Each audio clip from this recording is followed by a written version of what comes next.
Welcome students. In today's video we will do a revision session for the chapter heredity. ठीक है, heredity और evolution chapter हम continue कर रहे हैं। तो हेरिडिटी के कंसेप्ट्स मैंने आपको एक्सप्लेन किए थे, मेंडल के लॉज हम लोगों ने डिस्कस किए, ठीक है, और अलग अलग टाइप के क्रॉस देखे, मोनोहाइब्रिड, डाईहाइब्रिड, जीनोटाइपिक और फिनोटाइपिक रेशियोज देखे। मतलब अभी तक हम लोगों ने सारे कंसेप्ट्स को लर्न किया हेरिडिटी में, ठीक है। मेंडल के रूल्स के बारे में पढ़ा, उन रूल्स का इम्प्लीमेंटेशन देखा हम लोगों ने डिफरेंट टाइप के मेंडेलियन क्रॉस में, ठीक है।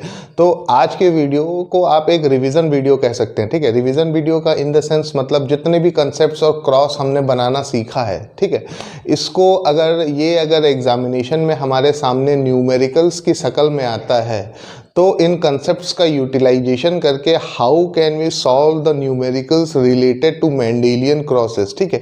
तो यहाँ पे मैंने बोर्ड पे एक न्यूमेरिकल लिख रखा है, ठीक है। तो सबसे पहले कभी भी न्यूमेरिकल एग्जाम में आए तो आप सबसे पहले उसकी लैंग्वेज को अच्छे से अंडरस्टैंड करें कि क्वेश्चन में एग्जैक्टली बताया क्या जा रहा है, क्या इंफॉर्मेशन दी जा रही है, और जो इंफॉर्मेशन हमको सेंटेंस के फॉर्म में या फिर स्टेटमेंट के फॉर्म में जो लिखी हुई इंफॉर्मेशन हमको मिली है, उस लिखे हुए इंफॉर्मेशन से हम किस तरीके से उससे पूछे गए क्वेश्चंस का आंसर दे सकते हैं, ठीक है। The first thing when you see a numerical you should try to understand the language, ठीक है, कि इसमें बताया क्या information, what information is been given, ठीक है। And depending upon the information that is provided in that numerical in the form of statement, you need to answer the questions that has been asked, right? ठीक है। तो यहाँ ये numerical मैंने लिखा है, पहले इसको हम लोग बहुत ध्यान से पढ़ेंगे और पहले तो समझेंगे कि क्या इंफॉर्मेशन हमको दी गई है, फिर क्वेश्चंस पे आएंगे कि इस इंफॉर्मेशन के बेसिस पे हम इससे पूछे गए क्वेश्चंस को कैसे सॉल्व कर सकते हैं, राइट। तो हम बिगिन करते हैं। तो सबसे पहला स्टेटमेंट यहाँ पे क्या लिखा है, if we cross a pure breed, ठीक है। हमने क्रॉस किया किसको, प्योर ब्रीड को क्रॉस किया। प्योर ब्रीड का मतलब यहाँ पे क्या हो गया, अगर वर्ड प्योर यूज किया है, प्योर ब्रीड मतलब यहाँ पे होमोजाइगस पेरेंट्स की बात हो रही है, ठीक है। जो पेरेंट्स हम लोगों ने लिए हैं वो कैसे हैं, प्योर हैं, मतलब दे आर होमोजाइगस कंडीशन। किस टाइप के ब्रीड लिया है, प्योर पी प्लांट लिया है, राइट, प्योर पी प्लांट लिया है विथ प्योर, पहला तो ब्रीड क्या था, प्योर टॉल थे, और दूसरा वाला पेरेंट क्या है, प्योर ब्रीड ड्राफ्ट, राइट। तो दो कैरेक्टर्स हमको क्या देखने को मिले, एक पेरेंट है जो क्या है, प्योर ब्रीड टॉल है, होमोजाइगस टॉल। ये तीन वर्ड्स आपको देख के ये समझ में आ जाना चाहिए कि टॉल है तो कैसा टॉल है, होमोजाइगस टॉल है। तो आप तुरंत एक पेरेंट का जीनोटाइप यहाँ पे बना लीजिए। पहला पेरेंट को मैंने क्या कहा, प्योर टॉल मतलब होमोजाइगस टॉल, तो capital T and capital T, ये पेरेंट जनरेशन, पहले वाले जनरेशन का जीनोटाइप मैंने लिख लिया। नेक्स्ट पेरेंट के बारे में क्या इंफॉर्मेशन दी गई है, नेक्स्ट पेरेंट भी है प्योर ब्रीड ड्राफ्ट, ठीक है। तो नेक्स्ट पेरेंट को हम कैसे लिखेंगे, small T and small T, ठीक है।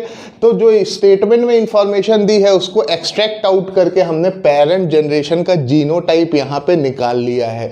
This is the approach that you should take before solving a numerical, ठीक है। इस अप्रोच के साथ अगर आप चलेंगे तो आंसर आपका लास्ट में करेक्ट आएगा, ठीक है।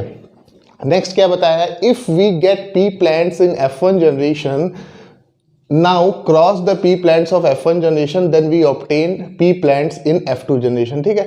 पहले तो ये पेरेंट्स हम लोगों ने लिए, इन पेरेंट को क्रॉस करके हमने F1 जनरेशन बनाई, ठीक है। फिर F1 जनरेशन को क्रॉस करके हमने क्या बनाया, F2 जनरेशन बनाया, ठीक है। तो सबसे पहले पेरेंट जनरेशन थी वो होमोजाइगस कंडीशन में थी, दोनों, एक टॉल था और एक ड्राफ्ट था, ठीक है। तो सबसे पहले हमारा काम क्या है, पहले F1 जनरेशन को देख लें, ठीक है। वैसे तो स्टेटमेंट से ही यहाँ पे क्लियर है, मेंडल का पहला लॉ अगर आपको याद हो तो स्टेटमेंट से ही क्लियर है, अगर हम प्योर पेरेंट्स लेते हैं तो F1 जनरेशन के जितने प्रोजनी होंगे, ऑफस्प्रिंग्स होंगे, उनके अंदर हमको डोमिनेंट ट्रेड्स देखने को मिलेंगे। इतना तो स्टेटमेंट से पहले ही आपको क्लियर हो जाना चाहिए, लेकिन फिर भी हम क्रॉस बना के एक बार चीज़ों को प्रूव करके आपके सामने देखेंगे, राइट। अब दूसरा स्टेप क्या हुआ, पेरेंट्स हम लोगों ने ले लिए, अब पेरेंट्स के गैमेट्स बनाओ, capital T and capital T. तो बच्चों यहाँ पे हम लोगों ने गैमेट्स बना लिए हैं, पेरेंट के गैमेट्स बना लिए हैं। अब हम देखेंगे F1 जनरेशन में इसको प्लॉट करके देखेंगे कि हमको प्लांट्स किस टाइप के मिलते हैं, उनके फिजिकल फीचर्स और जेनेटिक मेकअप उनका कैसा होगा। ठीक है, तो कैपिटल टी इधर प्लॉट कर लिया, इधर स्मॉल टी और स्मॉल टी प्लॉट कर लिया। तो सारे ऑफस्प्रिंग जो हमको मिलेंगे वो कैसे मिलेंगे, capital T and small T. Right, agree करते हो इस बात से? सारे जो ऑफस्प्रिंग हमको मिलेंगे कैसे मिलेंगे, कैपिटल टी और स्मॉल टी। प्योर पेरेंट थे, एक प्योर टॉल था और एक प्योर ड्राफ्ट था, उनका गैमेट्स बना। गैमेट्स बनने के बाद F1 जनरेशन हमको क्या मिली, capital T and small T. ये कैपिटल टी और स्मॉल टी देख के हमें क्या पता चलता है कि सारे के सारे जो इंडिविजुअल्स हैं, हमको 4 इंडिविजुअल्स मिलेंगे और चारों कैसे मिलेंगे, टॉल। ठीक है, तो यहाँ पे मेंडल का first law of dominance satisfy करता है कि नहीं करता है? देखो कैसे सेटिस्फाई करता है। पेरेंट प्योर थे, प्योर पेरेंट का F1 जनरेशन में सारे कैरेक्टर्स हमको डोमिनेंट वाले देखने को मिलेंगे और टॉल क्या है, एक डोमिनेंट कैरेक्टर है। तो यहाँ पे ये सेटिस्फाई होता है that all the offspring of F1 generation of a pure line या फिर pure parents will show the dominant characters. ठीक है, तो यहाँ पे इसका रेशियो क्या हो जाएगा, 4:0। सारे के सारे टॉल हैं, लेकिन किस टाइप के टॉल हैं, हेट्रोजाइगस टॉल, हेट्रोजाइगस टॉल। ठीक है, तो F1 जनरेशन में हमको सारे इंडिविजुअल्स हेट्रोजाइगस टॉल मिले। ठीक है, अब हम देखते हैं F2 जनरेशन निकाल के। F2 जनरेशन के लिए पेरेंट जनरेशन कौन सी हो जाएगी, जो F1 जनरेशन में हमको इंडिविजुअल्स मिले हैं F2 जनरेशन के लिए वो हमारी पेरेंट जनरेशन हो जाएगी। ठीक है, तो यहाँ पे पेरेंट कैसे हैं, F2 जनरेशन के लिए जो पेरेंट्स है वो हेट्रोजाइगस टॉल है। ठीक है, ये बात याद रखना कि F2 जनरेशन के जो पेरेंट्स हैं वो हेट्रोजाइगस टॉल हैं। और इसके गैमेट्स प्लॉट करो फिर से, capital T, small T, capital T and small T. Right, फिर F2 जनरेशन का हम मेकअप देख ले किस तरीके का आएगा, capital T, small T, capital T and small T. This capital T will combine with this capital T, again this capital T will combine with small T, capital T will combine with small T and small T will combine with small T. ठीक है, तो यहाँ पे F2 generation में हमको variation देखने को मिलेगा। कुछ कैरेक्टर्स जो F1 जनरेशन में अपने आप को शो नहीं कर पाए थे, वो कैरेक्टर्स फेवरेबल कंडीशन मिलने पे F2 जनरेशन में हमको देखने को मिलेगा। जैसे ड्राफ्टनेस वाला character, dwarfness character were completely absent in F1 generation, बस this character can be seen in F2 generation. ऐसा क्यों हुआ? ठीक है, क्यों हुआ? क्योंकि यहाँ पे जो पेरेंट्स थे वो होमोजाइगस नहीं थे। यहाँ पे पेरेंट्स होमोजाइगस थे, इसीलिए सारे ऑफस्प्रिंग हमको कैसे मिले थे, टॉल। लेकिन F2 जनरेशन के लिए पेरेंट जनरेशन हेट्रोजाइगस थी, इसीलिए एक जो रिसेसिव ट्रेड है वो हमको F2 जनरेशन में देखने को मिलेगा। तो F2 जनरेशन का रेशियो क्या देखेंगे हम लोग, capital T, capital T, capital T, small T और कैपिटल टी, स्मॉल टी। ये जो 3 इंडिविजुअल्स हैं ये कैसे होंगे, टॉल। और एक इंडिविजुअल जो ये स्मॉल टी है ये कैसा होगा, डार्फ होगा। राइट, तो यहाँ पे हमको रेशियो क्या मिलेगा, फिनोटाइपिक रेशियो हमको क्या मिल जाएगा, F2 जनरेशन का फिनोटाइपिक मिल जाएगा हमको 3:1। The phenotypic ratio of F2 generation will be 3:1। अब जीनोटाइपिक रेशियो देख लेते हैं। जीनोटाइपिक रेशियो में 2 ऐसे हैं जो हेट्रोजाइगस टॉल हैं। 2 कैसे हैं, दे आर हेट्रोजाइगस टॉल। ठीक है, 2 इंडिविजुअल जो है वो कैसे हैं, हेट्रोजाइगस टॉल हैं। एक इंडिविजुअल जो है वो होमोजाइगस टॉल है और एक पूरी तरीके से ड्राफ्ट है। तो रेशियो क्या हो जाएगा, 1:2:1। तो जीनोटाइपिक रेशियो F2 जनरेशन का क्या हो जाएगा, 1:2:1। तो इतना इंफॉर्मेशन हमने इस स्टेटमेंट के बेस पे इतना सारा हमने कैलकुलेशन कर लिया। अब लाओ देखते हैं कि क्वेश्चन में पूछा क्या जा रहा है। ठीक है, अब इतनी इंफॉर्मेशन हमारे पास है। Now we will look into the question that has been asked on this statement. ठीक है, what do the parents of F1 generation look like. F1 generation में जितने भी प्लांट्स हमको मिले वो देखने में कैसे हैं, कैपिटल टी और स्मॉल टी जैसे हैं। तो इसका आंसर क्या हो जाएगा, all the plants in F1 generation will look tall, सारे के सारे कैसे होंगे, उनका जो फिनोटाइप होगा वो कैसा होगा, टॉल होगा, राइट। नेक्स्ट क्वेश्चन देखो, state the ratio of tall plants to dwarf plants in F2 generation. तो F2 जनरेशन में हमको 3 टॉल प्लांट्स मिले थे और एक ड्वार्फ प्लांट मिला था, तो रेशियो यहाँ पे क्या हो जाएगा, 3:1, राइट। 3 क्या है, टॉल है और एक है वो ड्वार्फ्ड है, राइट। अब लास्ट पार्ट पे आते हैं हम लोग। लास्ट पार्ट के स्टेटमेंट में क्या है, पढ़ो। State the type of plants not found in F1 generation but appeared in F2 generation. Mention the reason for the same. तो यहाँ पे पूछा गया है उस कैरेक्टर के बारे में हमें बताइए जो F1 जनरेशन में एब्सेंट था लेकिन F2 जनरेशन में वो उभर के सामने आया है, और ऐसा होने के पीछे रीज़न क्या है, ठीक है। तो सबसे पहला कैरेक्टर कौन सा है जो F1 जनरेशन में हमको देखने को नहीं मिला, कैरेक्टर कौन सा है, सबसे पहले तो कैरेक्टर का नाम हो गया ड्वार्फनेस। ड्वार्फनेस वाला कैरेक्टर हमको F1 जनरेशन में देखने को नहीं मिला, लेकिन F2 जनरेशन में ये ड्वार्फनेस वाला कैरेक्टर हम यहाँ पे देख सकते हैं। ऐसा क्यों हुआ, what was the reason behind it कि वो F1 जनरेशन में हमको देखने को नहीं मिला। तो मेंडल ने ही इसका रीज़न हमें पहले ही लॉ में बता दिया है कि अगर प्योर पेरेंट हम लेते हैं, मतलब लॉ ऑफ डोमिनेंस की वजह से टॉलनेस वाला कैरेक्टर हमको F1 जनरेशन में देखने को नहीं मिलेगा, ठीक है। रीज़न क्या था कि दो लॉ ऑफ डोमिनेंस, मतलब पेरेंट्स अगर प्योर है तो F1 जनरेशन सारे डोमिनेंट कैरेक्टर शो करेगा, और ड्वार्फनेस वाला जो कैरेक्टर है वो रिसेसिव है, करेक्ट। इसीलिए हमको F1 जनरेशन में ड्वार्फनेस वाला ट्रेट देखने को नहीं मिला था, राइट। और कुछ क्वेश्चंस हैं, अभी आगे डिस्कस करते हैं, ठीक है। I have noted down few important questions which are more generally asked in examination, board examination, ठीक है। CBSE के बोर्ड एग्जामिनेशन में इन क्वेश्चंस के आने की संभावना बहुत ज़्यादा होती है। तो ये कुछ कॉमन क्वेश्चन सिर्फ हेरिडिटी वाले पार्ट से मैंने उठाए, ठीक है।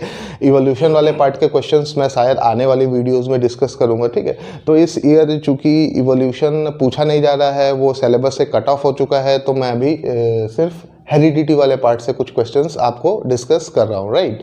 तो हेरिडिटी वाले पार्ट में सबसे पहली चीज़ क्या आती है, पहला क्वेश्चन क्या है, व्हाट इज़ अ जीन। सबसे पहली चीज़ होती है जीन होता क्या है। तो सबसे पहले जीन होता क्या है, इसका लोकेशन पहले हमको समझना है, फिर हम इसके फंक्शन पे आएंगे, ठीक है, राइट। तो genes are discrete unit of inheritance. ये क्या है, they are discrete unit of inheritance, discrete unit of inheritance, ठीक है। डिस्क्रीट यूनिट का क्या मतलब होता है, what do you understand by discrete unit. शुद्ध और साफ हिंदी में अगर समझाया जाए तो डिस्क्रीट यूनिट का मतलब क्या होता है, कैरेक्टर के पास ऑन करने का जो तरीका है, जैसे कैरेक्टर्स एक जनरेशन से दूसरे जनरेशन में पास ऑन होते हैं, तो कैरेक्टर्स को पास करने के लिए जो सबसे छोटी इकाई हमारे बॉडी के अंदर प्रेजेंट है उसको हम जीन कहते हैं, ठीक है।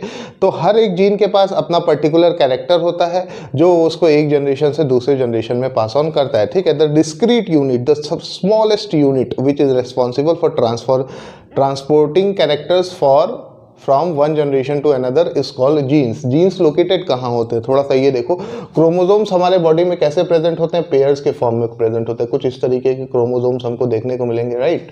तो क्रोमोसोम्स इस तरीके से दे आर, इस फैशन में ये जो प्रेजेंट है क्रोमोसोम्स के ऊपर, these are what, these are the genes. Genes are located on the chromosome, ठीक है। क्रोमोसोम्स के ऊपर जीन लोकेटेड होते हैं और ये कैरेक्टर्स को ट्रांसफर करते हैं, ठीक है। तो सबसे स्मॉलेस्ट यूनिट है इनहेरिटेंस की। नेक्स्ट आ जाओ, ये देखो, बहुत बहुत very important question, what is sex chromosomes. Sex chromosomes क्या होते हैं। सेक्स क्रोमोसोम्स, जैसे मैंने ये बताया, यहाँ पे क्रोमोसोम्स हैं, ये क्रोमोसोम्स हमेशा पेयर में प्रेजेंट होते हैं। अब स्पेशलिटी क्या है सेक्स क्रोमोसोम्स की, हमारे बॉडी के अंदर ह्यूमन बींग्स की अगर बात की जाए तो एक सेल के अंदर 23 पेयर्स ऑफ क्रोमोसोम्स होते हैं। ईच सेल में कितने होते हैं, 23 pairs.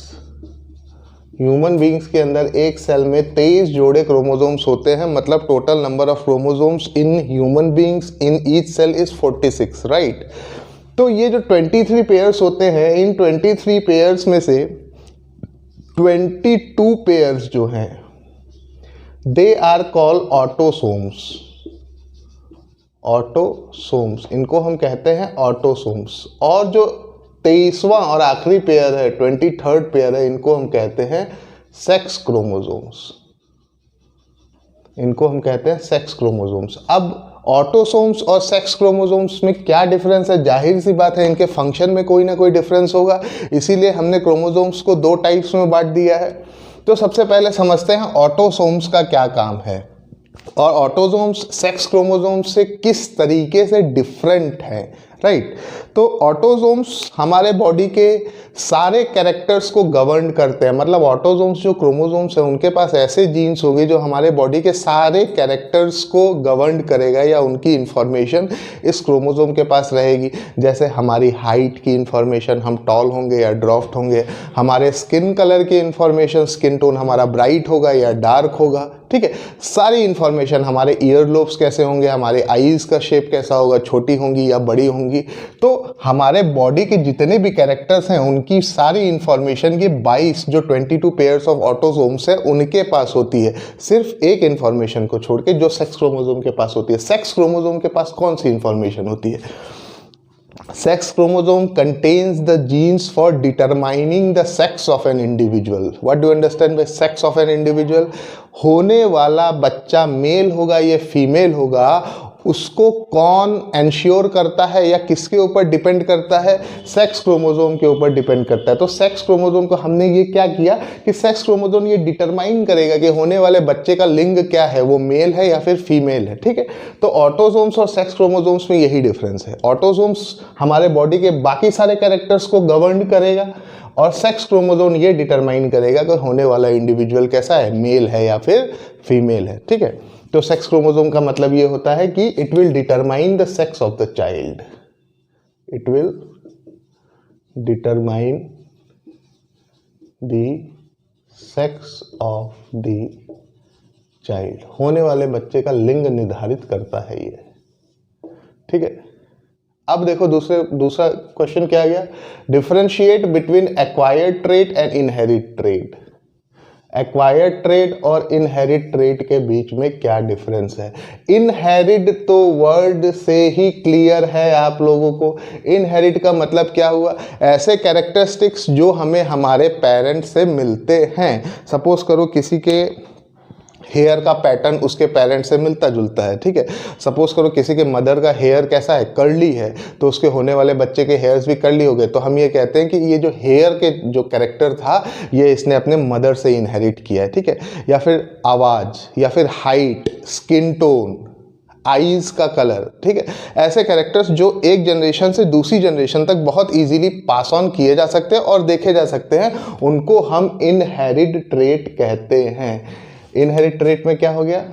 Can be passed from one generation to another, ठीक है। एग्जाम्पल्स आप लोग याद कर लेना, ठीक है। इनहेरिट ट्रेट तो क्या है? जो एक जनरेशन से दूसरी जनरेशन तक पास ऑन किए जा सकते हैं। अब आते हैं एक्वायर्ड ट्रेट पे। What are acquired trait? Acquired trait are those traits or characteristics that an individual acquires during its lifetime.